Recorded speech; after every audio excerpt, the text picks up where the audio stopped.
Un coup dur de Barcelone contre le Real Madrid a rendu ses rivaux furieux, je vais tout vous expliquer dans cette vidéo.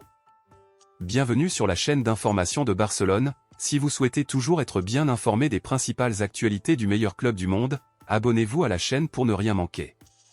Maintenant que vous êtes inscrit, passons aux actualités.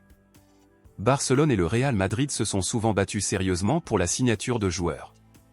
Il convient de noter ici que lors des deux dernières confrontations, le Real Madrid s'est imposé en réussissant à recruter le Brésilien Endrick et le Turc Arda Güler, car Barcelone avait également un grand intérêt pour les deux joueurs. Cependant, mes amis culériens, Barcelone vient de renverser la situation et tentera de réaliser une signature extrêmement audacieuse que beaucoup considèrent comme impossible. Selon le portail 90 minutes, Barcelone est prêt à se battre avec le Real Madrid pour la signature de l'attaquant norvégien de Manchester City, Erling Haaland.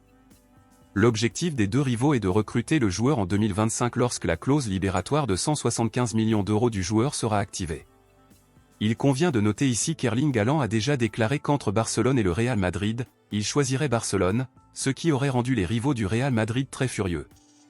Beaucoup considèrent qu'il est impossible pour Barcelone de signer Haaland, cependant, Barcelone estime que d'ici 2025, ils seront en mesure de se rétablir financièrement grâce aux titres remportés, au parrainage, à la vente de billets et à la vente de joueurs.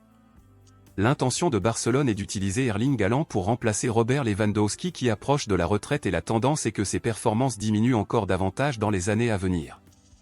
Bien que Barcelone ait signé Vitor Roque qui joue au même poste que Lewandowski, Barcelone estime que Haaland est le joueur le plus au niveau de Lewandowski pour le remplacer, et comme Barcelone n'a l'intention de recruter le joueur qu'en 2025, d'ici là, ils pourront pour analyser l'évolution de Vitor Roque au club, et s'ils ne l'aiment pas, le club peut le vendre.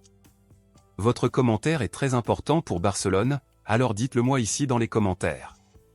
Selon vous, pensez-vous qu'il est possible ou impossible pour Barcelone de signer Erling Haaland en 2025? Dites-le moi ici et je lirai votre commentaire. N'oubliez pas de vous inscrire. Je vous verrai dans la prochaine vidéo.